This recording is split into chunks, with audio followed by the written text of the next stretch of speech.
योऽन्तः प्रविश्य मम वाचमिमां प्रसुप्ताम्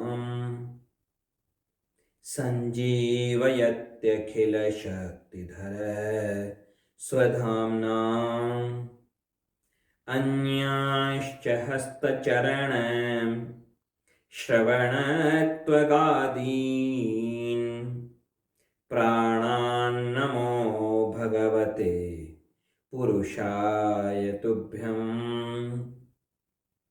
श्रीवीरराघवदयार्द्रकृपावतारम् श्रीजानकीश पदपद्मपरागभृङ्गम् श्रीधरार्य चरणाम्बुजलग्नमौलिम् श्रीदेशिकार्य घनश्याम गुरुं नमामहम्। चिंतन किया था पिछली बार कि जिज्ञासा का कितना अधिक महत्व है। जब तक जानने की इच्छा नहीं होगी तो ज्ञान की भले ही वर्षा हो, एक बूंद भी काम नहीं आ पाएगा। और इस बार चिंतन करते हैं इस बात का कि सबसे महत्वपूर्ण बात एक और भी है। आरंभ करने से पहले एक और बात भी है कि अधिकतर भ्रम होता है लोगों को कि वे ज्ञानी हैं, विद्वान हैं, जानकार हैं। पूरे ज्ञानी नहीं हैं तो भी कुछ तो ज्ञानी हैं। अपने ज्ञान के बारे में भ्रम होता है लोगों को। एक कहावत है तिब्बत की, कुछ शब्दों का उसमें बार बार प्रयोग होगा, इसलिए थोड़ा ध्यान से सुनने की और समझने की आवश्यकता है। कई बार एक ही शब्द जो बार बार उपयोग आते हैं उनसे कुछ भ्रमित भी हो जाते हैं लोग। तिब्बत की उस कहावत में कहा गया कि जो सोचता है, यहां होने की बात नहीं हो रही, कि जो सोचता है, अपने मन में सोचता है अपने बारे में, कि जो सोचता है कि मैं ज्ञानी हूं और ज्ञानी नहीं है, वह मूर्ख है, उसकी छाया से भी दूर रहो। और जो सोचता है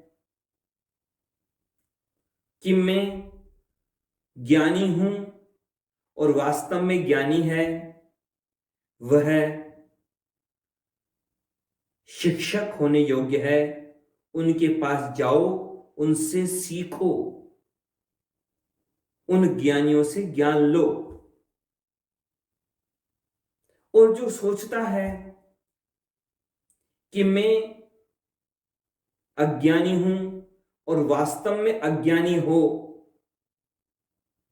वह शिष्य होने योग्य है, क्योंकि उसने अपनी वास्तविकता को समझ लिया। जो सोचे कि वह अज्ञानी है और वास्तव में अज्ञानी है, वह शिष्य होने योग्य है। वह सीखे, उसे सिखाया जाए।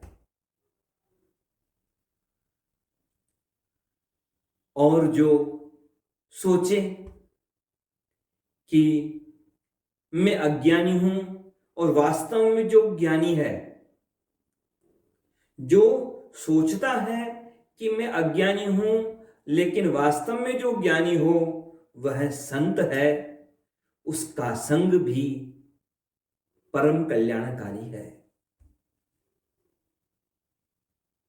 तो बात क्या है? सोचना महत्वपूर्ण नहीं है, वास्तविक स्थिति क्या है वह ज्यादा महत्वपूर्ण है। अज्ञानी होना समस्या नहीं है, उस अज्ञान को कोई स्वीकार न करे तो समस्या वहां आती है। जैसे रोग हैं, रोग हो जाते हैं लोगों को, शरीर है तो रोग भी हैं। अब रोग हो जाना ये तो शरीर की स्थिति है, सामान्य व्यवहार है शरीर का। वैसे ही पता नहीं कितने कितने जन्मों से यह अज्ञान लगा है हमारे साथ। इस अज्ञान नहीं तो हमें हमारे स्वरूप के ज्ञान से वंचित रखा, अपने स्वरूप के ज्ञान से दूर किया, भगवान से दूर किया। महत्वपूर्ण बात ये नहीं है कि अज्ञान हो गया, कि अज्ञानी हो। अज्ञान होना समस्या नहीं है, अज्ञान को स्वीकार न करना समस्या है। जैसे कोई रोगी तो हो गया, लेकिन रोग को स्वीकार नहीं कर रहा कि मुझे रोग है, तो जब तक वह रोग को स्वीकार नहीं करेगा तो डॉक्टर क्या करेगा?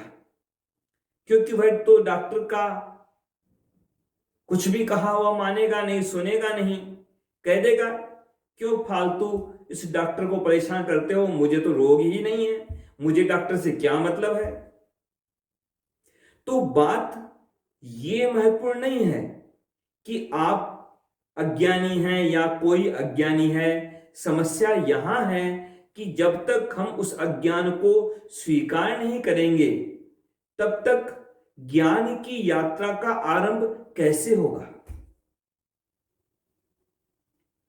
जैसे कोई रोग को स्वीकार करेगा कि हां भाई मुझे ये बीमारी है, तो रोग को स्वीकार करेगा तो फिर वह डॉक्टर के पास जाएगा, डॉक्टर से इलाज पूछेगा, परहेज पूछेगा।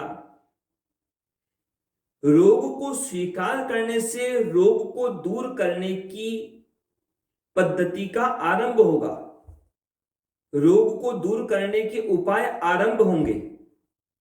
वैसे ही जब तक कोई व्यक्ति अपने अज्ञान को स्वीकार नहीं करेगा तो ज्ञान की यात्रा का आरंभ कैसे हो पाएगा। राजर्षि भर्तृहरि ने अपने नीति शतक में एक श्लोक में बड़े सुंदर ढंग से कहा कि कोई व्यक्ति यदि मूर्ख है तो उस मूर्ख को प्रसन्न करना सरल है, संतुष्ट करना सरल है,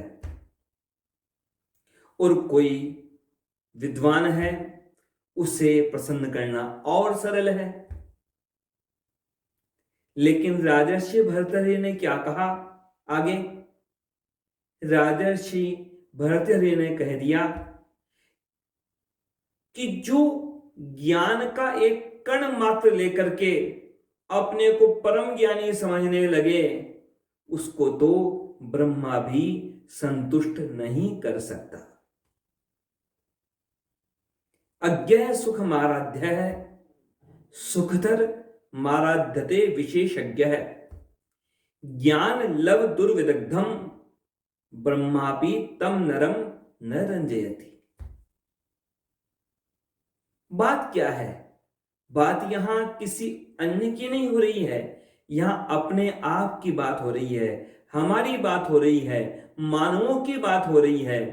दुनिया में लोग अज्ञानी हैं, सोचते हैं अपने आप के बारे में कि वो ज्ञानी हैं, जानते क्या हैं?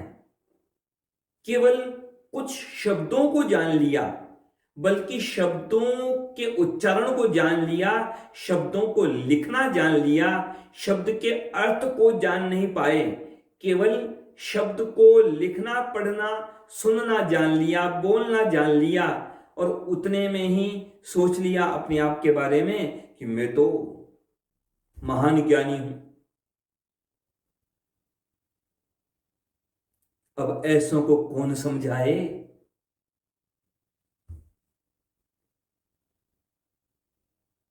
अज्ञानी या विज्ञ को समझाना आसान, ब्रह्मा क्या समझा सकें जिनको ओछा ज्ञान। सुनी होगी कहावतें आप लोगों ने भी। मारवाड़ी में कहते हैं थोथा चना बाजे घना।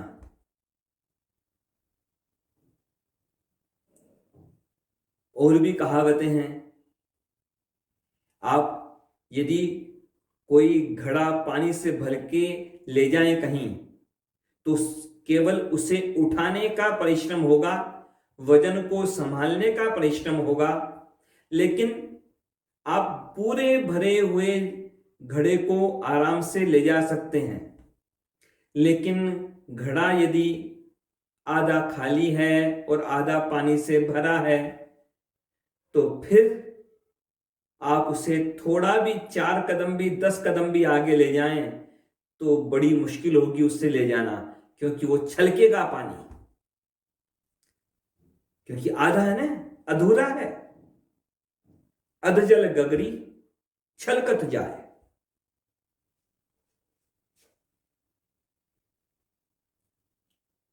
हमें अपने अज्ञान को स्वीकार करना होगा। ज्ञानी बनना है, ज्ञान प्राप्त करना है, अपने आप के बारे में हो, चाहे परमात्मा के बारे में हो, चाहे जिस शास्त्र के बारे में हो।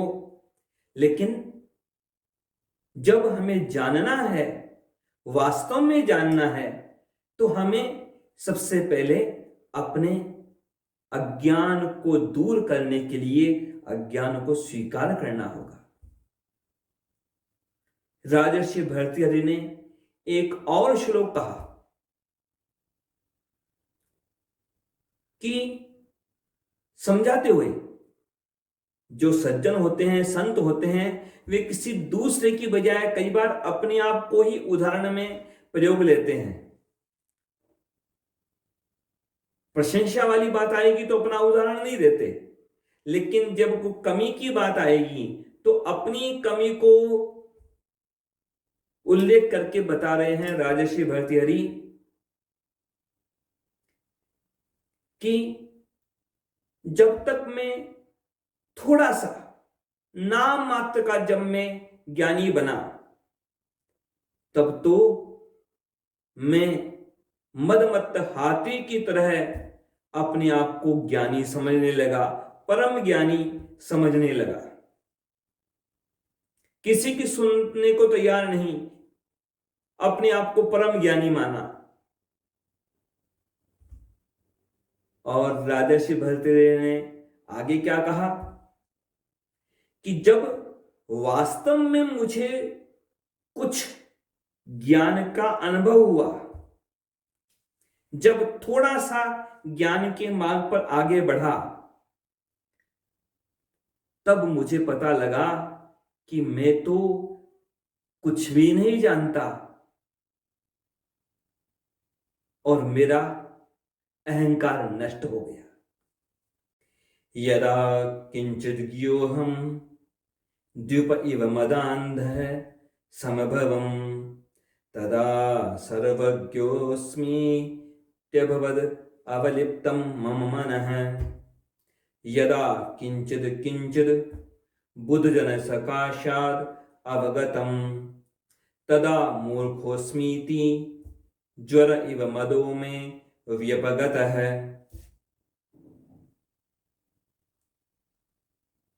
गज के समान था मदांध, लिए क्षुद्र ज्ञान, सोचा करता था कोई क्या मेरे समान। मैं हूं सर्वज्ञ, मुझको है सब कुछ ज्ञात, जितने भी नीति वेद शास्त्र व पुराण। विद्वानों की संगति में बैठ के जो सीखा कुछ, तो पता चला कि अभी कण भर है ज्ञान। विज्ञ नहीं अज्ञ हूं मैं, इसकी प्रतीति हुई ज्वर के समान। दूर हुआ मेरा अभिमान है। जब वास्तव में ज्ञान प्राप्त होता है तो वह ज्ञान सबसे पहले अपने ज्ञान की सीमा को भी बताता है और अज्ञान कितना व्यापक है उसके बारे में भी बता देता है।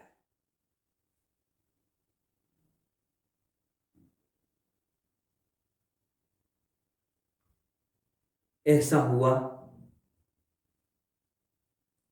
सुकरात का नाम सुना होगा आप लोगों ने। सुकरात जिस शहर में रहता था, सुकरात बड़ा ज्ञानी कहलाता था। तो जिस गांव में सुकरात रहता था उस नगर में एक देवी का मंदिर था और किसी व्यक्ति में देवी का आवेश हुआ करता था। एक बार कई लोग उस मंदिर में गए और जिस व्यक्ति में देवी का आवेश हो रखा था उससे पूछा कि ज्ञानी कौन है, किसी ज्ञानी के बारे में बताइए, कौन ज्ञानी। देवी ने कह दिया कि जो सुकरात है वह ज्ञानी है। अब तो लोग सुकरात के पास पहुंचे, सुकरात से कहा कि हमने सुना है आप ज्ञानी हैं। सुकरात ने कहा भाई मैं तो अज्ञानी हूं। कि नहीं नहीं, वहां मंदिर में हम गए तो वहां देवी ने कहा है आपके लिए कि आप ज्ञानी हैं। सुकरात ने कहा देखो वह तो देवी वो जाने, लेकिन मुझे पता है कि मैं तो अज्ञानी हूं। ज्ञान का तो अथाह समुद्र है और उस अथाह समुद्र की एक बूंद का भी पूरा ज्ञान मुझे नहीं हो पाया। ज्ञान के समुद्र के एक बूंद ज्ञान का भी मुझे अनुभव नहीं हो पाया। मैं तो अज्ञानी हूं। वापस अब तो वे लोग वहां देवी के मंदिर में गए। देवी से पूछा ये क्या कहते हैं आप? आपने कहा कि सुकरात ज्ञानी है और सुकरात ने कहा कि वो तो अज्ञानी है, तो कौन सच कौन झूठ? देवी ने कहा कि सुकरात भी सच कह रहा है और मैं भी सच कह रही हूं। लोगों ने कहा ये दोनों सच कैसे? आपने कहा कि सुकरात ज्ञानी है और सुकरात कह रहा है कि वह तो अज्ञानी है। देवी ने बड़ी सुंदर बात कही कि देखो सुकरात ज्ञानी है लेकिन सर्वज्ञ नहीं है, पूर्ण ज्ञानी नहीं है, लेकिन फिर भी बड़ा ज्ञानी है। सुकरात ने सच कहा है कि वह अज्ञानी है क्योंकि उसकी दृष्टि में उसका ज्ञान बहुत थोड़ा है और अभी जानना बहुत बाकी है। जो उसने जाना है वह थोड़ा जाना है, लेकिन जो जानना है अभी बाकी वो बातें बहुत सारी बाकी हैं। लोगों ने कहा इसमें फिर अंतर क्या हुआ? हम भी अज्ञानी, सुकरात भी अज्ञानी, फिर आपने कहा कि सुकरात ज्ञानी है, इस बात का क्या मतलब? देवी ने कहा देखो तुम अज्ञानी हो, तुम्हारे पास ज्ञान नहीं है, अज्ञान में डूबे हो। सुकरात कुछ जानता है और बहुत कुछ जानना बाकी है, उसे जानने का प्रयास कर रहा है। लेकिन देखो सुकरात को अपने ज्ञान का भी पता है, सुकरात को अपने अज्ञान का भी पता है। और तुम लोग, तुम्हें न तो ज्ञान का पता है और न तुम्हें अपने अज्ञान का पता है। सुकरात कम से कम अपने अज्ञान को तो पूरा जानता है, और जो कुछ जानता है उसके बारे में भी उसे पता है कि वह कितना अल्प है। और तुम शून्य हो ज्ञान के बारे में, लेकिन फिर भी भ्रम में जीते हो। न तुम्हें ज्ञान का पता है, न तुम्हें अज्ञान का पता है। सुकरात ज्ञान को भी जानता है, अज्ञान को भी जानता है, इसलिए सुकरात ज्ञानी है और तुम अज्ञानी हो। सही बात है। केवल शब्दों को जानने से क्या होगा? ज्ञान तो अनुभव का होना चाहिए। जो केवल शब्दों को पकड़ के बैठा रहता है वह अनुभव नहीं कर पाता है। जब कोई व्यक्ति अपने अज्ञान को ज्ञान मान लेता है, वो सबसे बड़ी समस्या है। यदि अज्ञान को अज्ञान मानेंगे तो उससे मुक्ति है, लेकिन अज्ञान को ज्ञान मान लेंगे तो फिर तो उससे छुटकारा कहां है?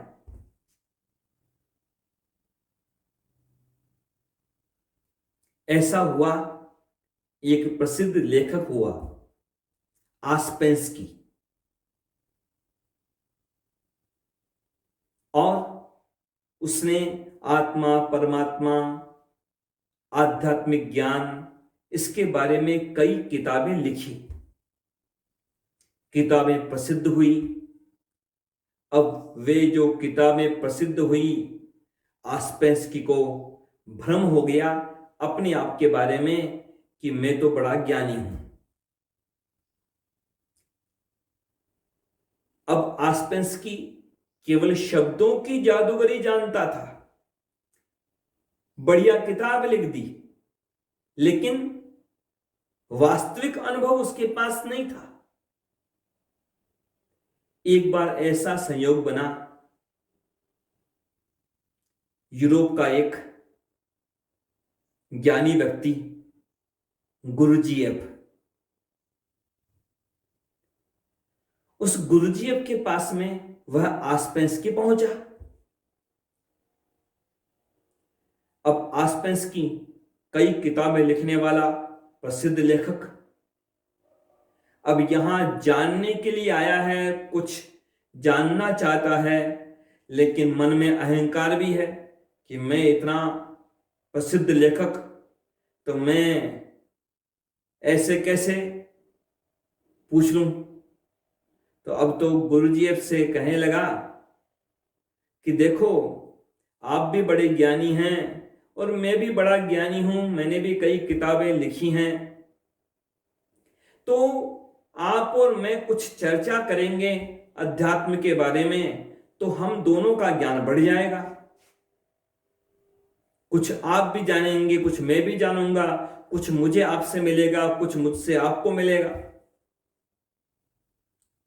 अब गुरुजी जो था उसका ढंग जरा अलग था।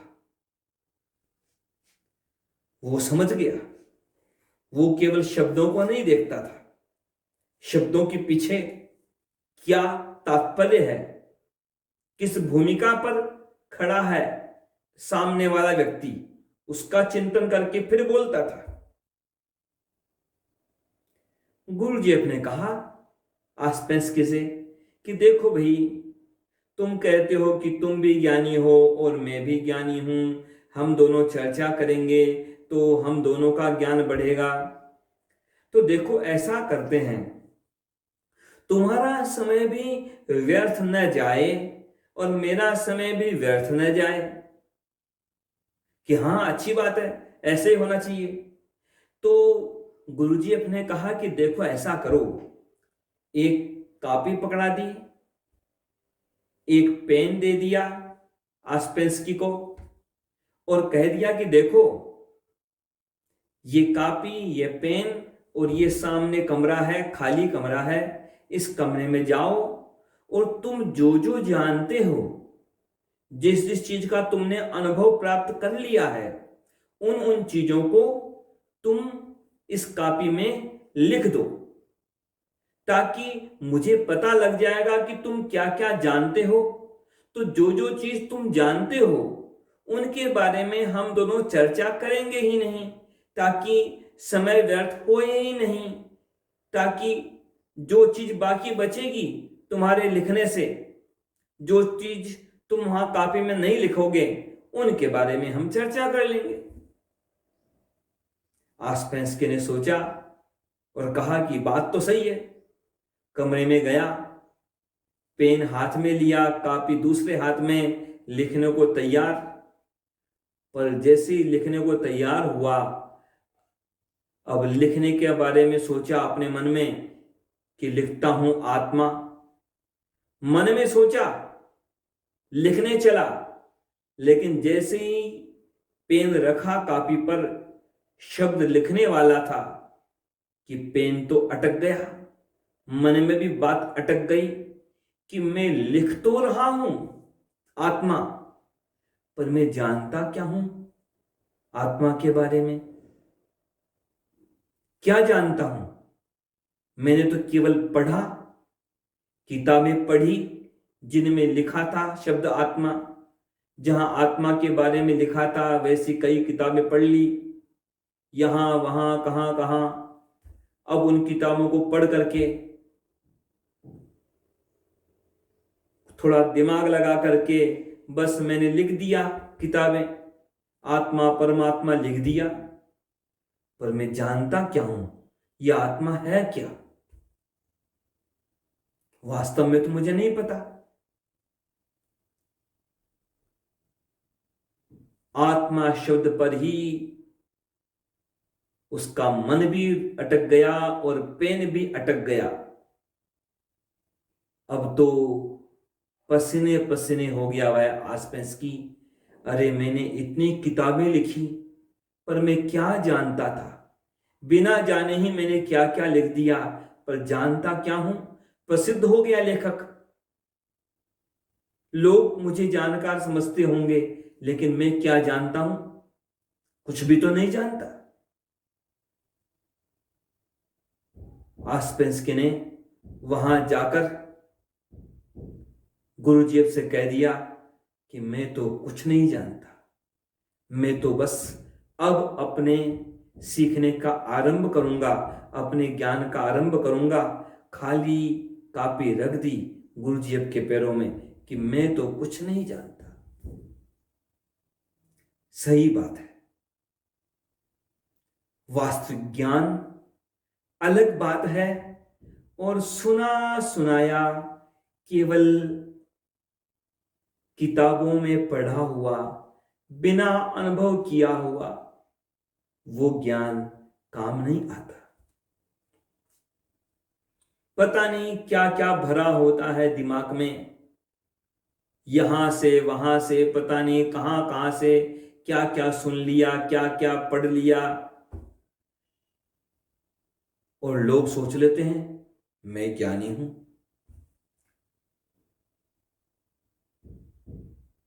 ऐसा हुआ,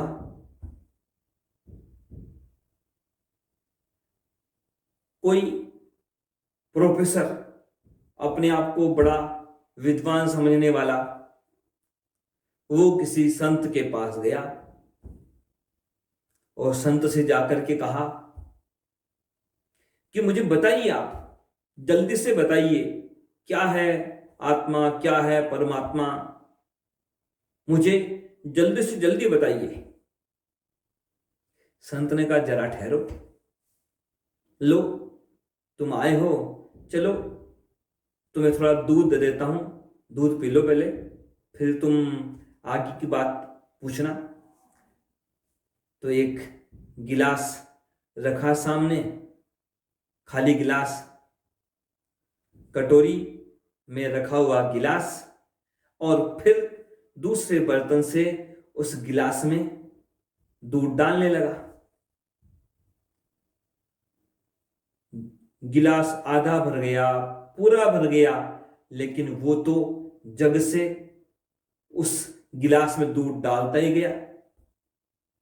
प्रोफेसर चिल्लाया, अरे अरे रुको रुको रुको, अरे और क्या डाल रहे हो, अरे गिलास तो पूरा भर गया। संत ने कहा, कुछ ऐसी बात तो तुम्हारे साथ भी है। अरे तुम्हारा मन तो, तुम्हारी बुद्धि तो, तुम्हारा मस्तिष्क तो भरा पड़ा है, पता नहीं किस किस अज्ञान को ज्ञान मान करके तुम अपने दिमाग में भरे बैठे हो। अरे अंदर कुछ जगह तो बाकी बची ही नहीं। मैं क्या ज्ञान दूं तुम्हें? तुम यह तो कह रहे हो कि अरे ये गिलास भर गया और क्यों डालते हो, और डालोगे तो ये बाहर बहेगा। अरे जरा अपने बारे में भी तो सोच लो,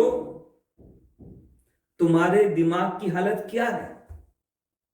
तुम्हारे मस्तिष्क में भी तो पता नहीं क्या क्या कचरा भरा पड़ा है, जिसे तुम ज्ञान मान के बैठे हो। जो केवल शब्दों को सत्य समझ लेता है, ऐसा व्यक्ति तो ऐसा है जिसने शब्द कोश में लिखे हुए घोड़े को घोड़ा मान लिया और सोच लिया कि मैंने घोड़े को जान लिया। असली घोड़े को जिसने देखा भी नहीं हो, केवल शब्दकोश में, डिक्शनरी में केवल घोड़ा शब्द पढ़ा और सोच लिया कि मैं तो घोड़े को जानता हूं। अरे भाई, शब्दकोश के घोड़े पर कोई सवारी नहीं करता। शब्दकोश का घोड़ा किसी को कहीं नहीं पहुंचाता। असली घोड़ा तो अस्तबल में बंधा हुआ है और वहां उस घोड़े पर घोड़ा वगैरह कुछ भी लिखा हुआ नहीं है। और उस घोड़े को तो यह भी नहीं पता होगा, असली घोड़े को तो यह भी नहीं पता होगा कि उसे घोड़ा कहा जाता है। बस शब्दकोश में लिखा जाता है, कहा जाता है घोड़ा। और कई ऐसे बुद्धिमान, कैसे बुद्धिमान, अपने आप को बुद्धिमान समझने वाले कई अज्ञानी शब्दकोश के घोड़े पर सवार होकर के सोचते हैं कि उनकी यात्रा पूरी हो जाएगी, वो जहां चाहेंगे वहां घोड़ा उनको पहुंचा देगा। शब्दकोश के घोड़ों पर सवारी करके सोचते हैं वे लोग कि यह घोड़ा उन्हें उनकी मंजिल तक पहुंचा देगा। अरे वो शब्दकोश का घोड़ा कहीं नहीं पहुंचाएगा। शब्दकोश के घोड़े पर तो कोई छोटा बच्चा भी नहीं चढ़ता। लेकिन हालत क्या है? पूरी दुनिया के बड़े बड़े लोग शब्दकोश के ईश्वर की पूजा करते हैं, शब्दकोश के ईश्वर को ही सब कुछ मान बैठे हैं, शब्दकोश के ही आत्मा परमात्मा उन्हीं को ही ज्ञान समझ बैठे हैं। लेकिन लोगों ने शब्दकोश के ईश्वर को असली ईश्वर मान लिया। शब्दकोश के आत्मा परमात्मा शब्दों को पढ़कर उन्हीं को आत्मा परमात्मा समझ लिया। शब्दकोश के ईश्वर के सामने हाथ जोड़े खड़े रहते हैं। असली ईश्वर का अनुभव नहीं, असली आत्मा का पता नहीं, वास्तविक आत्मा क्या है, परमात्मा क्या है, इसके बारे में कोई अनुभव नहीं।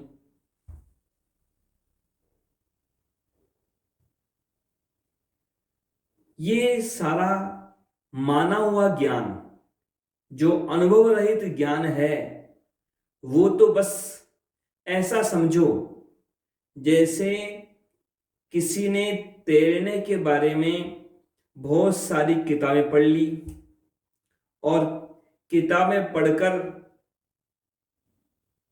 तैरने का जानकार कहलाने लग गया। तैरने पर पीएचडी कर ले, तैरने पर नई किताबें लिख दे, तैरने पर व्याख्यान कर लेवे, लेकिन ऐसे केवल तैरने के बारे में जो जानता है लेकिन जो तैरना नहीं जानता, उसे कभी पानी में धक्का मत दे देना, क्योंकि वह तो डूब मरेगा। वो आदमी और कुछ भी कर सकता है लेकिन तैर नहीं सकता। किताबों से पढ़ा हुआ तैरना नदी में काम नहीं आता। कुछ लोग ऐसे ही केवल सुन करके, पढ़ करके मान बैठे हैं कि हम तो जानकार हैं। किसी ने कह दिया आप ज्ञानी तो मान लिया ज्ञानी, किसी ने कह दिया आप विद्वान तो मान लिया कि मैं विद्वान। ऐसा ज्ञान और ज्यादा अज्ञानी बना देता है, क्योंकि यह ज्ञान परंपरा से जुड़ा नहीं है, परमात्मा से जुड़ा नहीं है, अनुभव से जुड़ा नहीं है। इसलिए यह ज्ञान अज्ञान से भी खतरनाक हो जाता है। ऐसा हुआ, जर्मनी में एक प्रसिद्ध संगीतज्ञ हुआ, वेजनर। उसने अपने द्वार पर संगीत सिखाने के अलग अलग शुल्क लिख रखे थे, अलग अलग फीस। और फीस में भी एक बड़ी कंडीशन, विचित्र कंडीशन, विचित्र शर्त।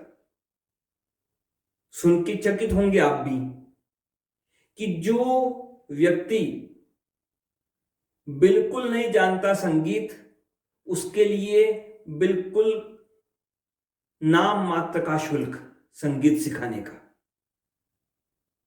और जो अपने आप को संगीतकार समझे कि मैं तो 2 साल से, 4 साल से, 5 साल से संगीत सीख रहा हूं, उसके लिए बहुत ज्यादा शुल्क। और साथ साथ ये और लिखा हुआ कि जो अपने आप को संगीत का विशेषज्ञ मानते हो, उन्हें तो संगीत सिखाता ही नहीं। किसी ने पूछा ये क्या मतलब, कि जो बिल्कुल नहीं जानता उसको आप नाम मात्र के शुल्क में सिखा रहे हैं संगीत, और जो कई सालों से सीख रहा है संगीत पहले से, उसको शुल्क आपने कई गुना लिख रखा है। और जो बहुत बड़े संगीतकार हैं, उन्हें आप सिखाने को ही तैयार नहीं है। वेजनर ने कहा कि देखो, जो कुछ नहीं जानता उसे सिखाना सरल है, क्योंकि वह पहले से कुछ भी बिगड़ा हुआ मामला नहीं है। वह नहीं जानता यानी नहीं जानता, उसने स्वीकार भी किया कि वह नहीं जानता और वह नहीं जानता, तो उसे सिखाना सरल। जैसे खाली जगह पर, बिल्कुल खाली जगह हो, वहां पर कोई मकान बनाना हो तो सरल। अब ये जो 2, 4, 5, 6 साल जिसने लगाए हों संगीत सीखने में, अरे उनके सीखे हुए को मिटाना पड़ता है। पता नहीं क्या कुछ उल्टा सीधा उन्होंने सीखा होता है, उसे पहले हटाना पड़ता है, मिटाना पड़ता है। उनके पीछे बहुत मेहनत करनी पड़ती है उस पुराने सीखे हुए को भुलाने के लिए।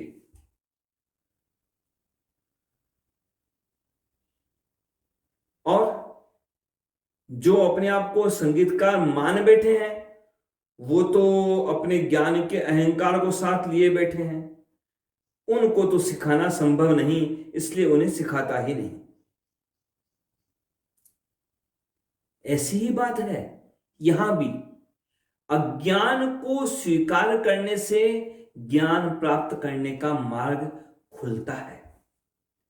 अज्ञान को ज्ञान मान के बैठा है, अधूरे ज्ञान को संपूर्ण ज्ञान मान के कोई बैठा हो, तो फिर उसे सुधारना बड़ा मुश्किल। मानव की जिंदगी में ज्ञान कैसे है, जैसे पानी जमीन के नीचे है, धरती के नीचे है। और कोई कुआं खोदे तो कैसे खोदेगा कि पत्थर खोदो, जमीन खोदो, पत्थर को, मिट्टी को बस निकालो एक जगह से और फेंक दो उसे, बस बाकी तो अंदर पानी पहले से है।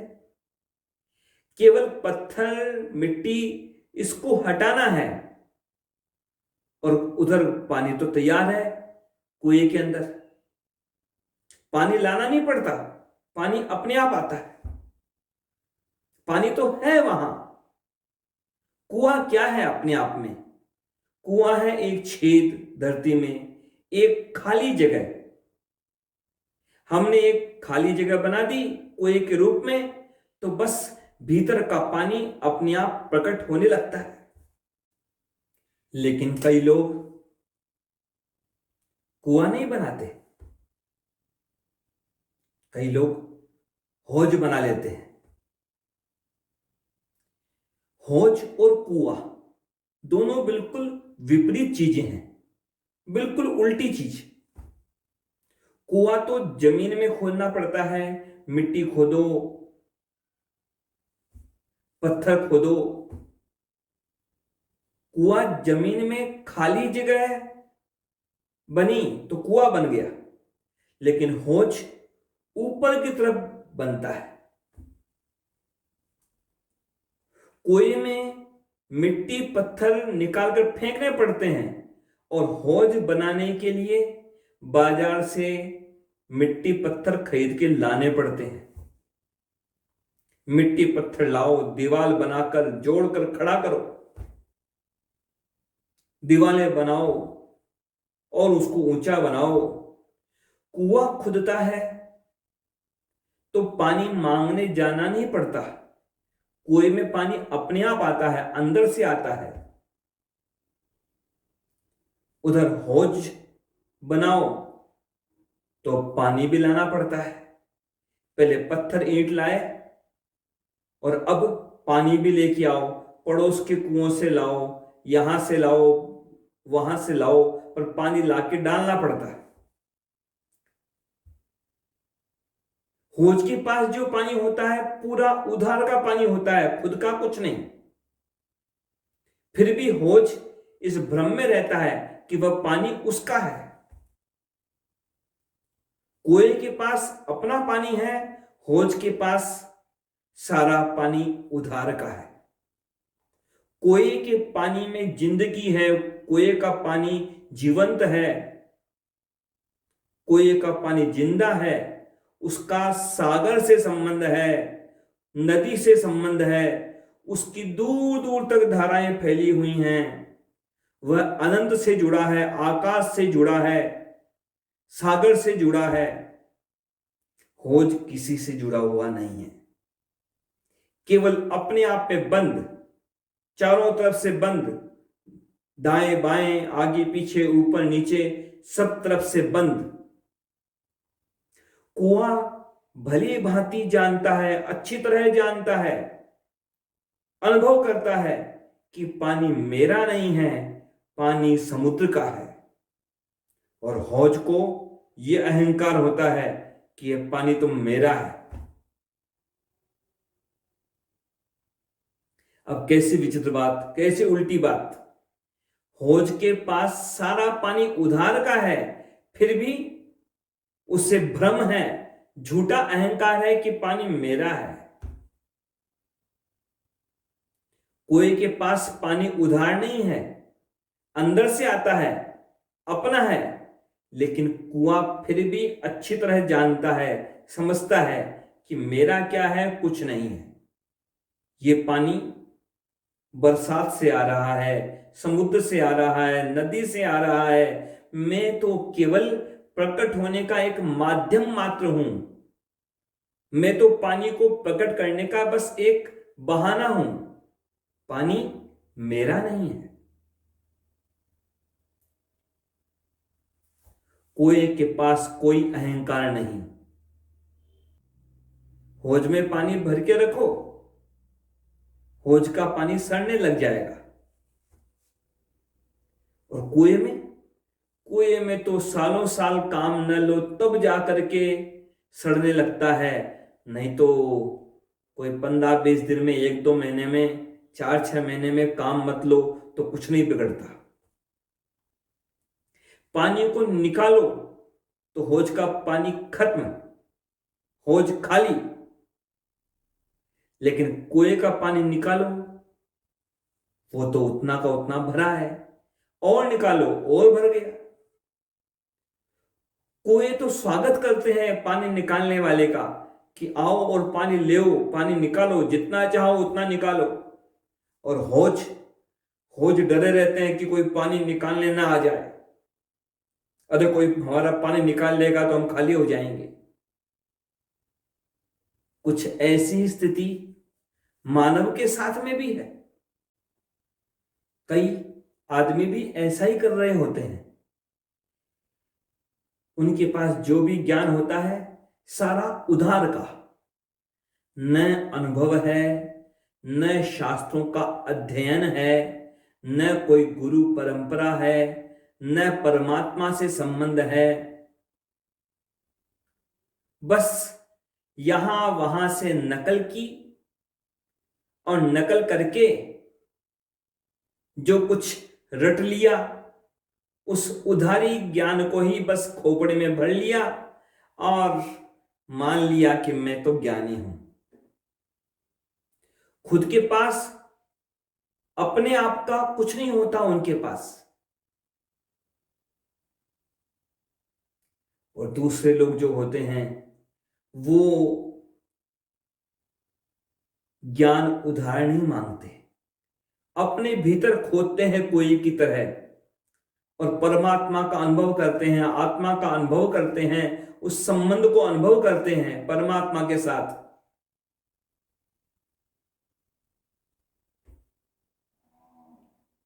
वे बंधे हुए उत्तरों में जीते नहीं, वे अनुभव में जीते हैं। वे रटे रटाए उत्तरों में नहीं जीते।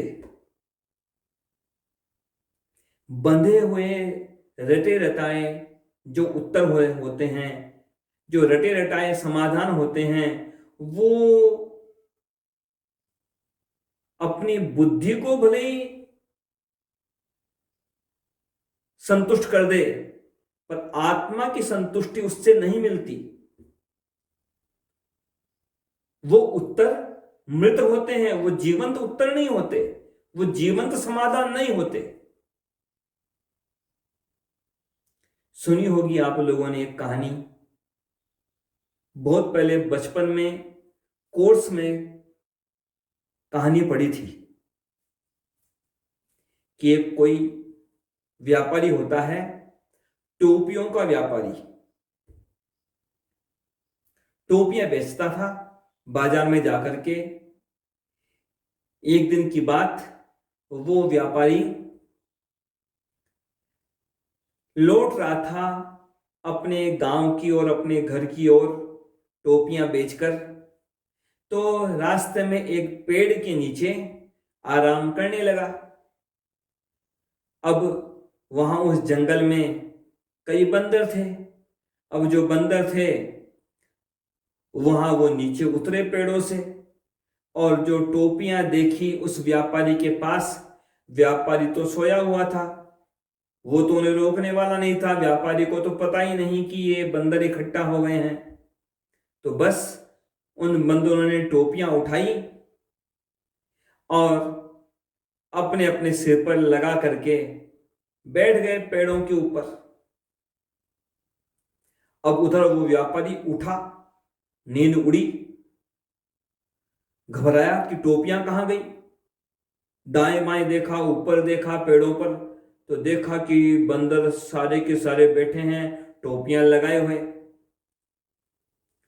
अब तो व्यापारी घबराया कि क्या उपाय करूं, कैसे मेरी टोपियां वापस लूं इन बंदरों से।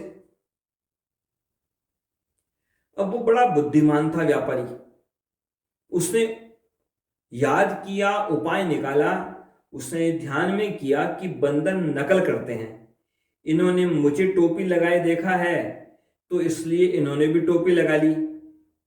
तो उसने ऐसा किया कि टोपी, जो उसकी खुद की टोपी थी, उसे अपने सिर से उतारा, तो बंदरों ने भी सिर से उतारा।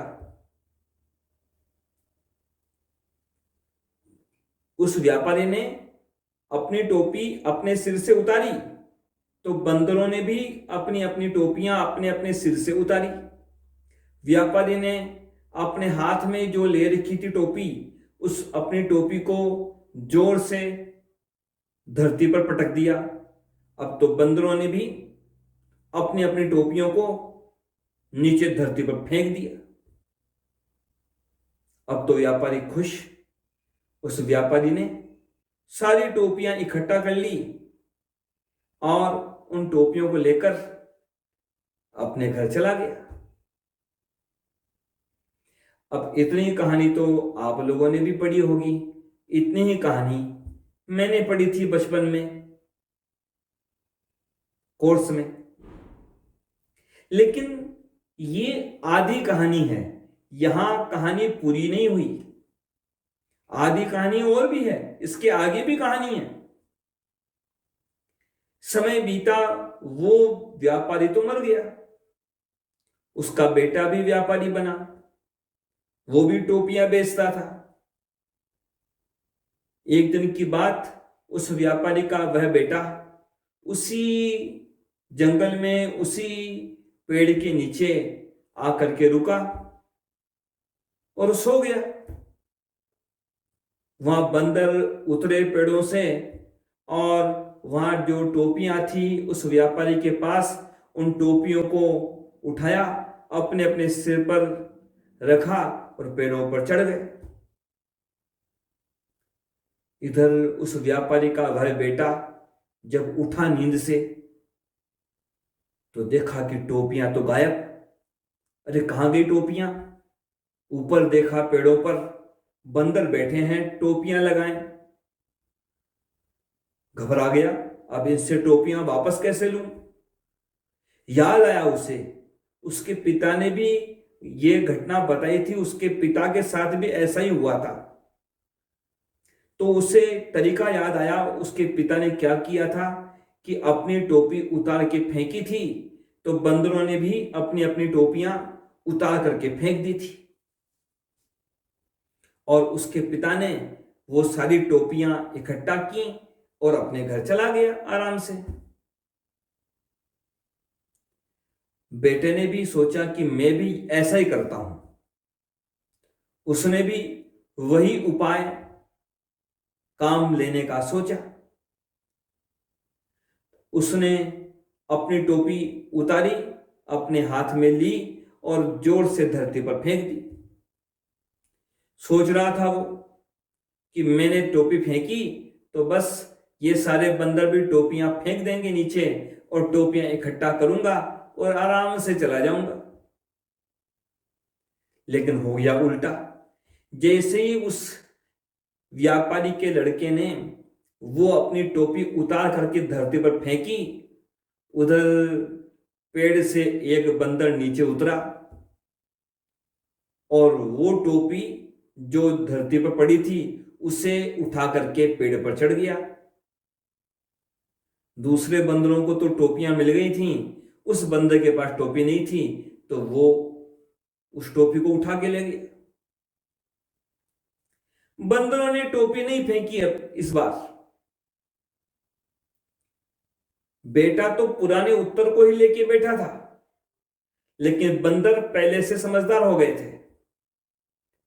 बंदर जान गए थे कि पिछली बार तो हमने टोपियां फेंक दी तो धोखा खा गए, इस बार टोपियां नहीं फेंकेंगे।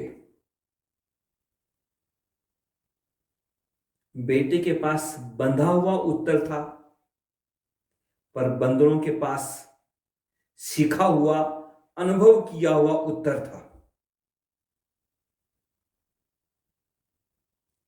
ज्ञान उधार का काम नहीं आता, ज्ञान तो अनुभव का काम आता है। जो उधार का ज्ञान है वह तो अज्ञान जैसा ही हो जाता है। अज्ञान से भी खराब। उस व्यापारी के बेटे ने अपने पिता के अनुभव को अपना अनुभव समझ लिया। उसके पिता ने अपने बुद्धि से, विवेक से निर्णय किया था, उपाय निकाला था, और बेटे ने उस परिस्थिति को समझे बिना पुराना वाला रटा हुआ उत्तर काम में ले लिया।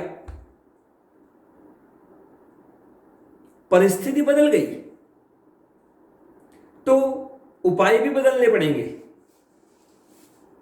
सीखे हुए, रटे हुए उत्तर काम नहीं आते। जैसे कि आप लोगों ने देखा होगा कि परीक्षा में गणित का सवाल आया। अब कोर्स में जब सिखाया जाता है तो कोर्स में सिखाते समय गणित के सूत्र सिखाए जाते हैं और सवालों को हल करके उसका अभ्यास कराते हैं। अब उन सवालों के सिद्धांत को समझे बिना केवल कक्षा में जो प्रश्न आए हैं उन प्रश्नों को यदि किसी ने रट लिया, उन प्रश्नों के उत्तर के ढंग को भी रट लिया, तो वह तरीका वास्तविक परीक्षा में काम नहीं आता, वास्तविक जीवन में काम नहीं आता। क्योंकि वहां पर केवल तरीका बताया गया, सूत्र बताए गए, सिद्धांत बताए गए, उसका अनुभव नहीं किया। यदि उन सिद्धांतों को नहीं समझा, सूत्रों को नहीं समझा, तो फिर वास्तविक जीवन में कोर्स वाले प्रश्न नहीं आएंगे। जो मूल बात थी वह यही बात थी इस प्रवचन की कि अधिकतर दुनिया में ऐसा होता है कि लोग जानते नहीं हैं, लेकिन सोच लेते हैं, मान लेते हैं कि मैं भी ज्ञानी हूं। अपने आप के बारे में भ्रम हो जाता है। और एक बात ध्यान रखें, अज्ञानी होना अपराध नहीं है। दुनिया में बड़े से बड़ा जो ज्ञानी हुआ कोई भी, और कोई कितना भी बड़ा मूर्ख हुआ, जन्म के साथ तो समान परिस्थितियां हैं, समान स्थितियां हैं। जन्म से कोई सीख के नहीं आया। महत्वपूर्ण बात यह है कि हम अज्ञान में भले ही हैं, लेकिन हम अज्ञान में अटके नहीं। हमारी यात्रा अज्ञान से शुरू हो ज्ञान की तरफ। हम अज्ञान में ही अटके न रह जाएं, इसीलिए इस बात का चिंतन किया गया। और अपने अज्ञान को समझना, स्वीकार करना, अपने अज्ञान को जानना, यहीं से तो आरंभ है अज्ञान से छुटकारा पाने का और ज्ञान की तरफ आगे बढ़ने का, परमात्मा की तरफ आगे बढ़ने का, अपने स्वरूप के ज्ञान की तरफ आगे बढ़ने का। और इस बात को अब यहीं पर विराम, आगे का विषय फिर वापस आगे। जय श्रीमन नारायण।